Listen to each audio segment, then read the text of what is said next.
everyone, let's continue our discussion on chapter 9 of class 10, that is application of trigonometry. पिछले video में हम question number 5 तक discuss कर चुके हैं।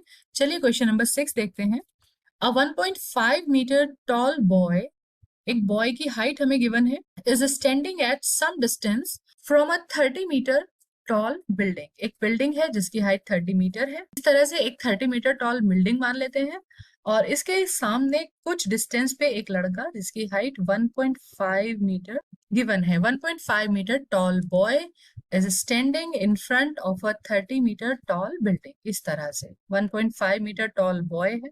अच्छा, बॉय जब किसी चीज को देखेगा, वॉच करेगा, तो इसकी आईज जो है यहाँ पे हम ऊपर मानेंगे, ऊपर वाले पॉइंट पे, यहाँ पे ए अगर इसको नाम दे देते हैं, ए पॉइंट पे, ऊपर वाले पॉइंट पे इसकी आई हो गई। ओके, अब आगे कहते हैं the angle of elevation from his eyes. ये बहुत इंपॉर्टेंट है, एंगल ऑफ एलिवेशन कहाँ से बन रहा, फ्रॉम हिज आईज।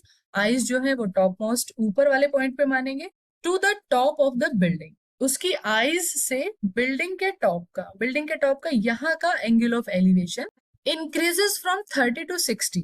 30 से 60 बढ़ जाता है। मतलब पहले एंगल ऑफ एलिवेशन 30 डिग्री है और उसके बाद एंगल ऑफ एलिवेशन 60 डिग्री हो जाएगा। एंगल ऑफ एलिवेशन हम कैसे बनाएंगे? सबसे पहले यहाँ से हॉरिजॉन्टल लाइन बनाएंगे जहां से हम देख रहे हैं, उसकी आई से हॉरिजॉन्टल लाइन बनाएंगे और उसकी आई से ही हम टॉप ऑफ द बिल्डिंग को ज्वाइन करेंगे, तो ये हो जाएगा एंगल ऑफ एलिवेशन। यहां से एंगल ऑफ एलिवेशन है 30 डिग्री। पहले एंगल ऑफ एलिवेशन 30 डिग्री है। ओके, अब ये एंगल ऑफ एलिवेशन थोड़ी देर बाद 60 डिग्री हो जाएगा as he walks towards the building. जैसे ये बॉय थोड़ा सा बिल्डिंग की तरफ चलता है, मान लिया चलते चलते ये बॉय बिल्डिंग के पास यहाँ पे इस पोजीशन पे आ गया, तो अब इस सिचुएशन में इसका एंगल ऑफ एलिवेशन, मतलब यहाँ से आप टॉप ऑफ द बिल्डिंग को ज्वाइन कर दें, यहाँ से एंगल ऑफ एलिवेशन जो है वो 60 डिग्री हो जाता है। पहले एंगल ऑफ एलिवेशन 30 डिग्री था, अब एंगल ऑफ एलिवेशन इंक्रीज होके हो गया 60 डिग्री। ठीक है, find the distance he walked towards the building. उसने बिल्डिंग की तरफ कितना डिस्टेंस चला वो हमें बताना है। बिल्डिंग की तरफ इसने कितना डिस्टेंस ये मूव किया, ये डिस्टेंस हमको बताना है। तो हमें जो जो चीजें नहीं पता वो हम मान लेते हैं। जो एक्स वाई डिस्टेंस है इसको हमने एक्स मान लिया और जेड एक्स डिस्टेंस को वाई मान लेते हैं, मीटर में मान लेते हैं, क्योंकि जो बिल्डिंग की हाइट है वो 30 मीटर दी हुई है। अब बच्चों देखो, ये 1.5 मीटर जो बॉय की हाइट है, क्या पूरे क्वेश्चन में से माइनस कर देंगे कि राइट एंगल ट्राइंगल जो है जिसमें हम ट्रिग्नोमेट्रिक रेशियो अप्लाई करेंगे वो ऊपर बन रहे हैं राइट एंगल ट्राइंगल। ओके, तो क्वेश्चन में जो हम हाइट लेके चलेंगे that will be A B.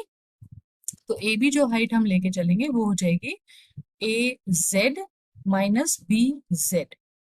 A Z कितना, 30 मीटर बिल्डिंग की हाइट, और बी जेड 1.5। ये जो डिस्टेंसेस हैं, ये जो बी डी वाई बॉय की हाइट थी, and the same will be C X and same will be B Z. ये सबके सब कितने होंगे, 1.5 मीटर। तीनों हाइट 1.5 है, तो बिल्डिंग की हाइट में से 1.5 हम माइनस करके चलेंगे, 28.5। ये हाइट आपको वर्किंग के लिए लेना है। पहले छोटा ट्राइंगल जिसमें छोटी डायमेंशंस आ रही हैं, ट्राइंगल एबीसी ले लेंगे। ओके, ट्राइंगल एबीसी में 1060 अप्लाई करते हैं। 1060 परपेंडिकुलर अपॉन बेस होता है। इस ट्राइंगल के लिए परपेंडिकुलर हो रहा है AB, 60 के सामने वाली साइड AB और बेस BC। आगे आप 1060 की वैल्यू लिख लीजिए। 1060 की वैल्यू कितनी होती है, √3। AB हो गया हमारे पास 28.5 और अपॉन में आ जाएगा y। Let's do the cross multiplication of y times √3 is equals to 28.5। y की वैल्यू हमें मिल जाएगी 28.5 अपॉन √3। अपॉन में रूट छोड़ते नहीं है, हमेशा डिनोमिनेटर को रेशनलाइज करके लिखते हैं। तो √3 से ऊपर नीचे मल्टीप्लाई किया, नीचे 3 हो जाएगा और 3 से कट कर दीजिए आप 28.5 को 3 से कट कर दीजिए 9.5 √3। ठीक है, तो y जो हमारे पास आ गया 9.5 √3।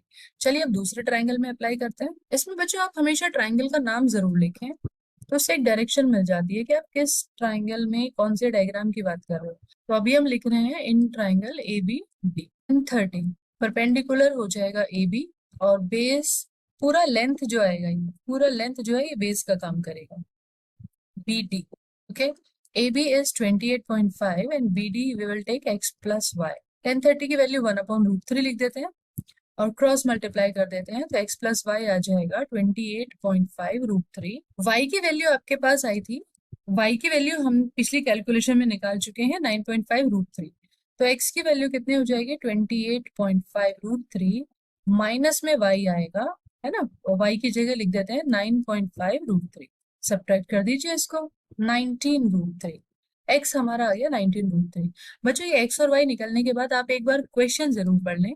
फाइंड आउट क्या करना था, find the distance he walked towards the building, उसने बिल्डिंग की तरफ कितना डिस्टेंस चला, बिल्डिंग की तरफ डिस्टेंस चला था x, ठीक है। फाइनल आंसर को फाइनल स्टेटमेंट बना के जरूर लिख। So the distance, make it a habit to write your final answer. So the distance walked towards the building is 19√3 metre, यही हमारा आंसर हो जाएगा। Let's understand its question number 7. From a point on the ground, इस बार जो point है वो ground पे है, चलिए ग्राउंड लेवल बना देते हैं इस तरह से। The angle of elevation of bottom and the top of a transmission tower, यहाँ पे एक ट्रांसमिशन टावर की बात हो रही है जिसके बॉटम और टॉप का एंगल ऑफ एलिवेशन गिवन है, और ये transmission tower this is fixed at a top of 20 metre high building. ये ट्रांसमिशन टावर एक बिल्डिंग के ऊपर है और बिल्डिंग की हाइट इन्होंने दी हुई है 20 मीटर। इस तरह से मान लेते हैं कोई बिल्डिंग है विच इज 20 मीटर हाई और इसके ऊपर एक ट्रांसमिशन टावर है। ट्रांसमिशन टावर की हाइट हमें नहीं पता, ठीक है। ये बिल्डिंग, इसको नेमिंग साथ साथ कर लें, A B C, तो यहाँ पे ए बी जो हुआ बिल्डिंग के ऊपर, दिस इज ट्रांसमिशन टावर, और BC यहाँ पे बिल्डिंग है। थोड़ा सा क्वेश्चन का डिटेल हमें इस तरह से लिखना होता है, ये बिल्डिंग है which is 20 metre high, okay. अब दोबारा से क्वेश्चन पढ़ते हैं। ग्राउंड पे जो पॉइंट था, from a point on the ground the angle of elevation of bottom and top of the transmission tower. This is bottom of the transmission tower and this is top of the transmission tower, ठीक है। Bottom का angle of elevation ऐसे join कर देते हैं इसको, और bottom का एंगल ऑफ एलिवेशन ये हो गया 45 degree, and angle of elevation of top of the transmission tower, इसी पॉइंट से, सेम इसी पॉइंट से, from the point on the ground, इसी पॉइंट से top of the transmission tower, इसका एंगल ऑफ एलिवेशन हो जाएगा ये पूरा एंगल 60 डिग्री, ठीक है। Find the height of the tower, tower का हमें हाइट फाइंड करना है, मतलब ए बी हमें फाइंड करना है। दिस इज यहाँ पे क्वेश्चन मार्क लगा देते हैं। हॉरिजॉन्टल जो पॉइंट ग्राउंड पे था उसको डी मान लेते हैं और ये हॉरिजॉन्टल डिस्टेंस इसको हम एक्स मान लेते हैं, और ट्रांसमिशन टावर की हाइट कैलकुलेशन में इजी रहेगा इसलिए कुछ ना कुछ नोटेशन देना है। ट्रांसमिशन टावर की हाइट हम एच मान लेते हैं, ठीक है। अब पहले छोटे ट्राइंगल में जिसमें एक कम डायमेंशन आ रही है, मतलब ट्राइंगल BDC, ये 45 डिग्री वाला जो छोटा ट्राइंगल बन रहा है, 1045 अप्लाई करेंगे क्योंकि ना तो हमें हाइपोटेन्यूज गिवन है और ना ही हमें फाइंड आउट करना है। परपेंडिकुलर और बेस को कोरिलेट करना है तो 1045 लगाते हैं, परपेंडिकुलर अपॉन बेस। यहाँ पे परपेंडिकुलर हो जाएगा BC और बेस हो जाएगा DC। वैल्यू रख देते हैं 1045 1, BC 20 और DC x। Do the cross multiplication, x का मल्टीप्लाई 1 में होगा, 20 का मल्टीप्लाई 1 में 20 ही आ गया, तो x आ जाता है हमारा 20 मीटर। और ये जो x आपके पास वैल्यू आई है इसको आप दूसरे ट्राइंगल में यूज कर लेंगे। चलिए ट्राइंगल ADC, ट्राइंगल ADC में बात करते हैं 1060 डिग्री। अब बड़े ट्राइंगल में जब 60 डिग्री वाले ट्राइंगल में बात कर रहे हैं, ADC में बात कर रहे हैं, तो परपेंडिकुलर AC पूरा लेंथ यहाँ से लेके यहाँ तक, ये पूरा लेंथ परपेंडिकुलर का काम करेगा। बेस दोनों ट्राइंगल में सेम है DC, वैल्यू रख देते हैं 1060√3 और परपेंडिकुलर हो गया इस बार h + 20 पूरा height, and base is x की वैल्यू भी हमें पता है 20, वैल्यू रख देते हैं और क्रॉस मल्टीप्लाई भी कर देते हैं साथ साथ, इज इक्वल्स टू h + 20। ये 20 माइनस में ले आइए तो h is equals to 20√3 minus 20 यहाँ से कॉमन आ जाएगा, √3 minus 1, h is equals to 20√3 minus 1। आप चाहें तो यहाँ भी छोड़ सकते हैं, वैसे √3 की वैल्यू 1.73 स्टैंडर्ड वैल्यू है, इसको याद रखेंगे तो बहुत अच्छा रहेगा। ये वैल्यू आप यहाँ पे रख दीजिए 20, 1.73 माइनस 1, तो 0.73 बचेगा, उसको हम 20 से मल्टीप्लाई करेंगे तो ये आ जाएगा 14.6 मीटर। लास्ट में आंसर को स्टेटमेंट बना के लिखना है, therefore the height of transmission tower is 14.6 metre, ये हमारा आंसर हो जाए। Let's see it's question number 8। Question 8 बिल्कुल क्वेश्चन नंबर 7 के जैसा ही है। इस बार इन्होंने बोला है अ स्टैच्यू 1.6 मीटर टॉल, एक स्टैच्यू है उसकी हाइट 1.6 मीटर है और statue stands on a top of pedestal. Statue एक पेडेस्टल के ऊपर रखी हुई है, पीसी एक पेडेस्टल हो गया, इसके ऊपर ए बी जो है स्टैच्यू है और इस स्टैच्यू की हाइट हमें 1.6 मीटर गिवन है। Now from a point on the ground, ground पे कोई पॉइंट है डी मान लेते हैं, the angle of elevation of top of the statue, statue के टॉप का एंगल ऑफ एलिवेशन, स्टैच्यू के टॉप को ज्वाइन कर दीजिए यहाँ से, point on the ground and top of the statue, ये एंगल ऑफ एलिवेशन जो है ये 60 डिग्री का है, okay, and the angle of elevation of top and from the same point, इसी पॉइंट से, किसी दूसरे पॉइंट पे नहीं देखना है, इसी पॉइंट से the angle of elevation of top of the pedestal, ये जो पेडेस्टल है इसके टॉप का एंगल ऑफ एलिवेशन, इसको ज्वाइन कर देते हैं, ये हो गया 45 degree. And then find the height of the pedestal, ये पेडेस्टल का हाइट BC जो होगा ये हमें फाइंड आउट करना है और ये हॉरिजॉन्टल डिस्टेंस हम x मान लेते हैं। तो यहाँ पे AB स्टैच्यू, BC पेडेस्टल और D ग्राउंड पे कोई पॉइंट था D। अब छोटा ट्राइंगल जो बन रहा है यहाँ पे ट्राइंगल BCD, सबसे पहले इसमें 1045 डिग्री लगाइए, 1045 मतलब perpendicular base, perpendicular H base X, 1045 की वैल्यू हो गई 1 is equals to H upon X, cross multiply करेंगे तो हमें मिल जाएगा H is equals to X।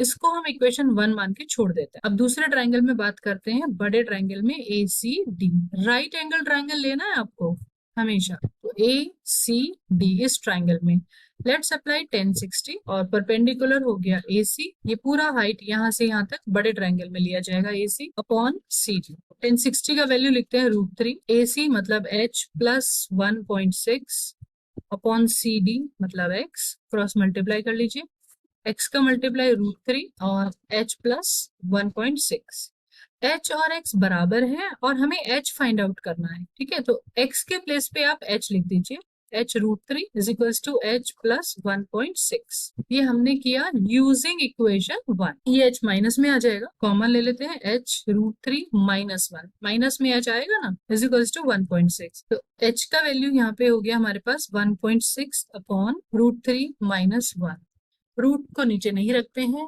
नीचे √3 माइनस 1 है तो कॉन्जुगेट से मल्टीप्लाई कीजिए, √3 प्लस 1 से ऊपर नीचे मल्टीप्लाई हो जाए, दिस इज 1.6 √3 प्लस 1 और नीचे a plus B, a minus B, √3 square minus 1 square, 3 minus 1 ये आ गया 2 हमारे पास, डिवाइड करेंगे 0.8 और √3 की वैल्यू 1.73 प्लस 1, तो ये हो जाएगा 2.73, 0.8 मल्टीप्लाई 2.73, इसको मल्टीप्लाई कर देते हैं 2.184 मीटर।